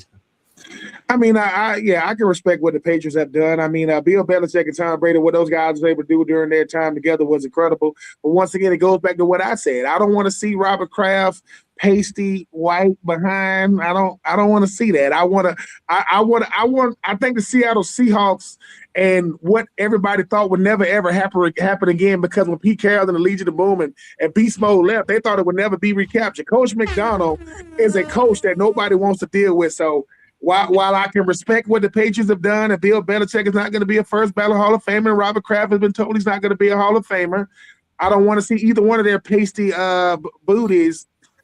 I don't want to see nothing like that. I hope it's a good game, but the Patriots fans are hard to deal with, man. You would think they ain't never lost a Super Bowl the way they talk trash. So great for what they've done for the game and mean to the game. But what you called it, Marv, the U.S. Seahawks? Yeah. I want to see Sam Darnold and those guys, break that thing. This some get back, because Seattle's supposed to go back-to-back Super Bowls against Peyton Manning and Tom Brady, and then obviously Russell Wilson and Pete Carroll messed that up. But yeah, respect the Patriots, but they're going down. I hope they go down. Okay. Well, like I said, NFL history to be made, right? One way or the other. All right, go ahead, Marvin. Yeah, what the Patriots has done has been remarkable. Again, it goes back to leadership matters, alignment matters, and for a long time, they had their head coach and they had their owner and they had the GM and they had their quarterback, and regardless of whatever drama was going on, them dudes was professional and it was about winning. And they did that at a high level. And now with Belichick gone and Brady gone, Kraft finds himself again back in the Super Bowl.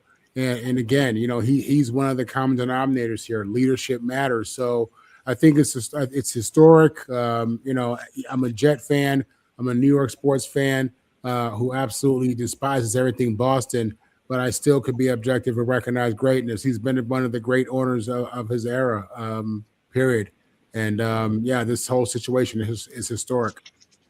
Okay. Well, bottom line is history will be made on Sunday. No matter. Final topic, then we go to parting shots.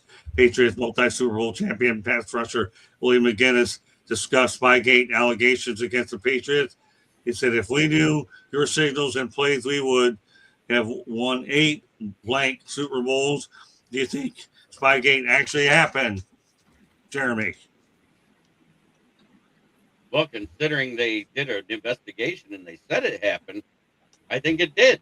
What are you going to say? The NFL investigated them, found evidence, and made the suspensions happen and fine. So yes, it happened. So do you agree with McGinnis? They would have won 8? No, because they won 8. They would have won 8. I'm exactly. sorry. It's a double-edged sword. Okay, Steven. Yeah, it's more posturing from Willie. We know it happened. I mean, even more so, like they're not the only team that did this.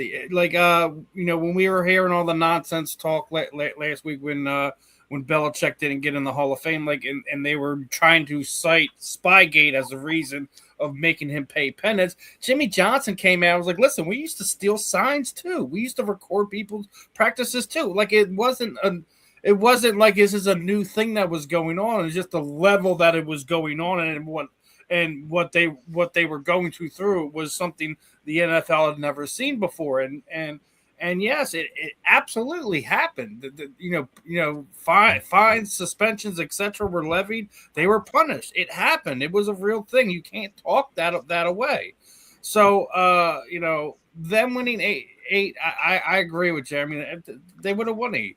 I don't think but I won't put it all on the other 6, and that's the reason why they won. I'm not gonna listen. Knowing the plays or not, like a lot of times, guys on the field call plays out, and then what happens? You check out of it, you audible out of it. It's not always going to help you in some certain situations, and sometimes you know what's going on. Run a play, then run a variation off of that to bust something out on an offense, on a defense. So I don't think it holds as much weight as you think it is. It's win, lose, or draw. But I mean, to sit there and say it didn't happen. I mean, who you lying to? Who you lying to, Willie? Come on. The only thing I'll say about it, and I want to make it rapid fire the rest of the way so everybody gets their parting shots in. Willie McGinnis is blowing off a little bit of heat. That's all he is. Obviously, that's why he said they could have won 8 Super Bowls. Take it for whatever sort of candy. Blowing off steam. I don't know that they could have, but it happened. They owned up to it. They didn't own up to it, but they were investigated. It tarnished their reputation, but they did it. So they were fined, and we need to put it past them. Okay, now I think Steve brought it up, or somebody brought it up. I mean, Jimmy Johnson talked about it. I mean, every team tries to do something to get an edge, and you'd be surprised. There's a lot of tells in games that teams tip their hand as far as what they're doing. I could go back to a story when we played in the Rose Bowl, but we don't have time for all that. But I don't really care, to be honest with you, about it. It's over. It's done with. I mean, that was, I don't know how many years ago. Mangini, I think, ratted him out when he got the New York Jets job. He didn't want them to do that to him, and he ratted out his boss. Which it says a lot about Mangini. But I really don't care, because everybody's looking for an edge. A lot of these guys watch film, and there's certain tells. Every team has a tell. And if you're a really good coach, you'll be able to pick those things up. Hey, Ben. Yeah, I mean, Willie McGinnis, he was going off. I mean, Willie trying to act like, we don't remember this stuff. The only thing I don't like about the whole situation was Roger Goodell didn't show us what they did. They burnt the tapes. Oh, so you're gonna do it and burn the tape? You're not gonna show us? Yeah. To me, that's more corruption than actually stealing. You're not gonna show us? Yeah, we saw it. It was bad. So we're gonna burn it. Really, Roger? Anyway, yeah, Willie McGinnis was blowing off some steam, but you cheated. You got caught, you got fined, you got suspended, and you got to keep playing. But Willie McGinnis don't like the fact that they don't like the fact that he don't want people thinking that the only reason why they won is because they cheated. I say, well, the Houston Astros ain't won another World Series since they had all those trash cans, right? Have they won since? I'm just saying. I'm not saying it was because of the cheating, but if you didn't need the cheating, you wouldn't have cheated. If you didn't need to do it, you wouldn't have done it. So we don't know if it's the reason why you won or not. But to say, man, y'all just mad. Are we mad or are we speaking facts? If you disrespected me 20 years ago, you want me to get over it. I have not gotten over it. Man, that was 20 years ago, man. You shouldn't have done it. So, yeah, I don't think their dynasty is tarnished because of what they did. But that is why they are the evil empire. And we need to make sure they are dethroned. They don't need to win anything. They've won enough. They've won 6. That's enough. Okay, let's see if you can win without you. You lost to Eli. So you probably should have cheated when you didn't. You lost to Eli twice. He broke up that undefeated season. So yeah, Willie, I respect you, but come on, bro. We remember. Ain't crazy. All right, Marvin, you have the last word on it. Then we go to our parting shots. Willie's dealing with the consequences of integrity, issues of integrity, and what I think what he's saying really is the coaches cheated, the players didn't cheat. The coaches did that, and is it realistic or possible that the coaches cheated? That impacted their game plan, but they're not telling the players where they got all this information from. Yeah, that's realistic. So that's probably what he means. I don't know, man. It's a tough situation. It's one of those unfortunate things that will always be a cloud over the Patriots dynasties. It's always going to be there. It's like Pete Rose and his situation. It's like you're never going to separate the two. And that's sad, man, because at the end of the day, like I said, I think the players are the ones who are probably the victims, if you want to find a victim in this, because they go out there and play hard, and they're not a part of any scandal or knowing of any scandal. But obviously these coaches did what they did. So yeah, tough deal, man. It is what it is. All right, we have time for parting shots. Got about a minute and a half for each person to do it. Give me your parting shot for the night, Marvin. Parting shot for the night. Listen, I am really excited about this historic movement, this historic moment with Sam Darnold. USC has put more players in the NFL than any other college. If they're not number one, they're number two, depending on the year. So it's crazy to think that of the almost 500 players that have been drafted into the NFL, we've never had a Super Bowl champion quarterback. We never had a quarterback start the Super Bowl. Listen, this year, NFL football is huge. We're just going over having historic numbers, and I'm really happy to see this guy lead this small market Seattle team back into the postseason, back into the Super Bowl. Just a few years removed from Pete Carroll and what he was doing. To think that organization was able to really revamp itself and get back on its feet and get to this caliber of football, and they're doing it for the first time with the SC quarterback lead, and it's awesome, man. So I'm looking forward to Sunday. Should be a great game. Go Seahawks. All right, then parting shots. My partner shot says everybody want to make this big thing about Bill Belichick and Robert Kraft not getting into the Hall of Fame, right? No one's going crazy like that when T.O. didn't get into the Hall of Fame. They want to switch things up because they got it wrong with Bill Belichick, right, and Robert Kraft. They made up rules to keep T.O. out, and I'm gonna keep saying this, Scott and all the beat writers out there. I used to think a lot of people want to be beat writers, but not talking about you, Scott, but I thought a lot of people want to be beat writers because they like these teams. But they want to be beat writers because they get to get votes into the Hall of Fame. You mean to tell me the people who write about these teams are the reason why certain players aren't getting in? When it comes to the Hall of Fame and the National Football League, it is the hardest and most prestigious Hall of Fame to get in. But we live in a world where Bill Belichick and Robert Kraft ain't in the Hall of Fame, and Barry Bonds ain't in the Hall of Fame. Get out. The Hall of Fame is becoming a joke, people, because if the people who get to vote people in, right, making sure they got 270 characters and they write it in third person, I got a problem with that. And before I go, cereal is soup, and I will die on that hill. Interesting. Okay. Cereal is soup. Okay. All right, Mel, parting shots. Yeah, I'm right there with Ben. I mean, I can't stand the people who are in charge of voting for the Hall of Fames, the different Hall of Fames, whether it's Baseball Hall of Fame or there's NFL. They feel so empowered, like they make themselves bigger than what they really are. I mean, if my eyes tell me and your eyes tell me and everybody else's eyes tell me that this person is a Hall of Famer, then that person is probably a Hall of Famer. Now, who gives you the right to say that they're not a Hall of Famer? And I couldn't believe it. I know, Ben was talking about T.O. I mean, we all know that T.O. was a Hall of Famer, and why he wasn't a first ballot Hall of Famer is beyond me. It's because he rubbed a couple people the wrong way. So what? That had nothing to do with the way that he played. It had nothing to do with the way he played. Spygate and all that other kind of stuff. Who cares? This guy, Robert Kraft, what he's done, that franchise has been this gold standard of franchises for the better part of 30 years.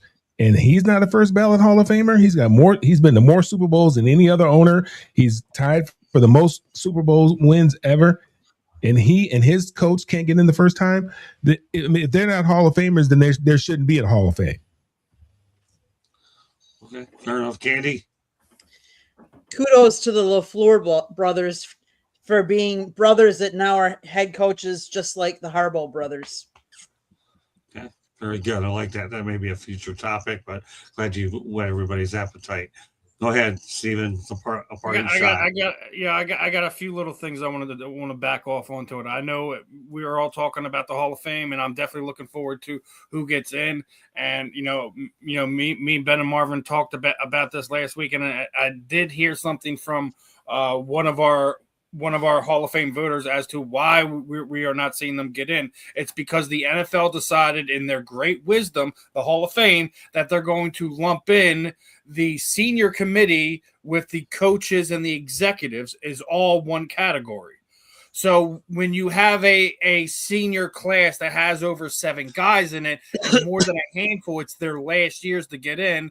That is the reason why we are not getting Robert Kraft in. That is the reason why we're not getting Bill Belichick in. And if that is the reason why they're not getting in, there's no reason Roger Craig should not be announced as a Hall of Fame within the next 3 days. Well, I think it's Thursday, right? Thursday is the day that he should have been in there. If Roger Craig's name, but I mean, he should have been in there. We burned the whole institution down, and it means nothing. It means nothing. Yeah, he should have been there. Yeah, absolutely. We've been on. Me, Marvin, Ben, we've been beating on this drum for almost a year now. So that I think he was the first running back to go 1,000, wasn't he? He was the first. He was the. Me and Marvin, we were talking about this. He is the first one, 1,000 yards rushing, 1,000 yards receiving. He's been out of the league for 30 years. There's no reason why he's still standing there. So, and Eddie's right. It needs to be separate. They need to have their own vote. The senior committee. Outside of everything, the executive should be put in another aspect of it, and then your current eligible players. You need to break it all apart. There shouldn't be a thing in there like, well, you can either vote for the senior committee members or you can vote for the head coach and the executive class. That's total nonsense. Other than that, my partner shot, what I'm looking forward to, we got a great lineup this week as we're going to be joined by Temple Owls offensive lineman, team captain, Mr. Eric King's going to be joining us tomorrow. And we also have a special interview Thursday afternoon with wellness expert David Schmidt. It's going to be a fun week, and then obviously I'll be covering Knucklemania 6 BKFC here in Philadelphia, but weigh-ins and the event Friday and Saturday, so it should be a fun event. They have rebroken the combat sports attendance record because they have sold over 20,000 tickets. They sold over 17,000 tickets last January when they held their first event there at the Xfinity Mobile Arena. So it's going to be a great weekend. It's going to be a great week for content here on the South Florida Tribune. That's my parting shot for you guys. Very good. Okay, Jeremy. Well, he kind of stole my thunder. I was going to talk about the beat writers that actually said they were voting for the last year guys getting in versus the guys they know will get in the Hall of Fame, whether they're first ballot or not, which is all 3 of the ones that got snubbed by the post that I seen in the NFLnetwork.com, which was Bill Belichick, Robert Kraft, and Eli Manning. They all said that was a huge snub, that the 3 of them did not get in. And I actually agree with the beat writer that I would have taken those last eligibility guys that have their last chance to get in that deserve to be in. And I agree with Steve. It should be Roger Craig and Torrey Holt and a couple of others that was in that group that should get in. How's Elsie Greenwood still there? Right. That's right, the one we mentioned first. Right. I said 2 minutes, not 2 hours. All right.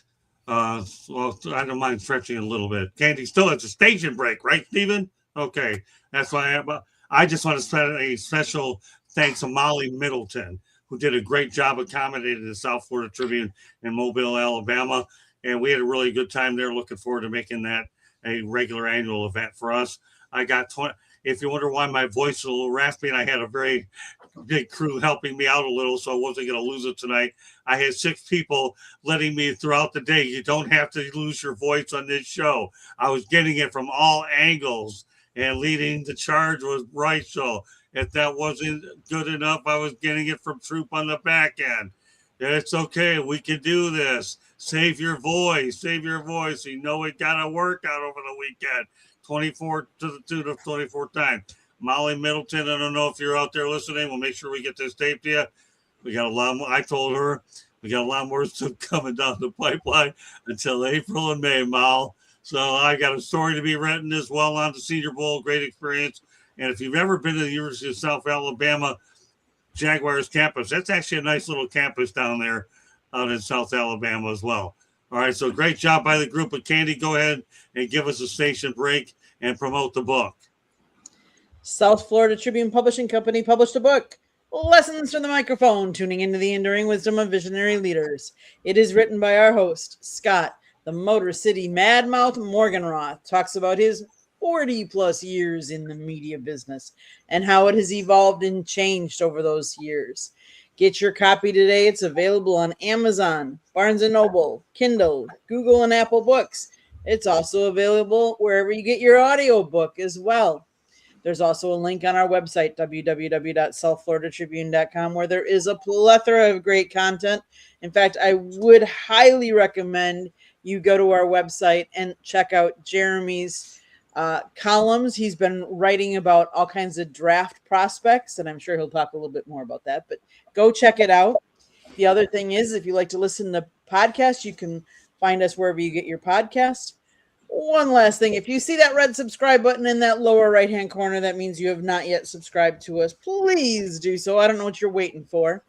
Click it, like us, share us with all your friends and family, and then turn on your notifications so you're notified every time we go live. You don't want to miss a show like this. All right, Ben, I don't know if you sent us a link to your book at all. Have you sent it to us? If you haven't, please do so, and we'll put it on the homepage, and they can get your book off our website as well. That's what happens when you have a Mercedes handling the back end, okay? And you have a motor mouth like me talking about the front end, okay? You follow me? Contrary to what it is. I wouldn't know about no Mercedes handling the back end. We got a box Chevy handling my back end. That's why it ain't working. Oh, okay. We got a roll call or whatever you want, Rolls Royce, Mercedes. All I do is carry this stuff out and try to make sure we get it right. So, Ben, I don't know if you have a link on our website, but you're going to get one. Marvin, obviously, he looks at me as his coach, and we have a lot more to do, don't we, Marvin? Don't we ever, brother? Yes, we do. Yeah, we got started tonight. We get 2 tomorrow. We got another one on Sunday. I got 3 tomorrow with you. With South Florida Tribune. Yeah, you do. 2 with me on the back end and whatever you're doing with these other guys on the front end. Great show tonight. I enjoyed it. I'm going to get a little feedback while we're live here. Some feedback about the parting shot format. Did that work for everybody tonight? I like it. All right, get used to it. Tom Shanahan, I don't know if you were watching it. So that'll be the new code words there, parting shots. So get it up there what they want. I'll make sure we get our hay out of the way. All right, there you go. Not a lot of caffeine today, but at any rate, good show by everybody. And looking forward to continuing this format until the day I can no longer do this, and I'm trying to put that off as long as I can. So great job by Jeremy. Great job by Steven. Great job by Candy, Marvin, Ben, and Mel. And yes, my voice lived to see the end of the show. So, all right, Jeremy, have one last thing you'd like to get out there, friends? All right, Jeremy, you have one thing you always like to say when you end the show. Go ahead and give it to this group. Try every day to be a better person than you were the day before. It's the only way to make the world a better place. It starts right here. Much love, everybody. All right, that does it for us. We got a lot of programming the rest of the week, so I hope you can stay tuned. All right, you get ready for the Motor City Madmouth and Marvin on the mic show. That'll be around 8:00 p.m. Eastern time. So that does it for us tonight. So take care, everybody, and have yourself a great night. And thank you very much for joining us. Bye now.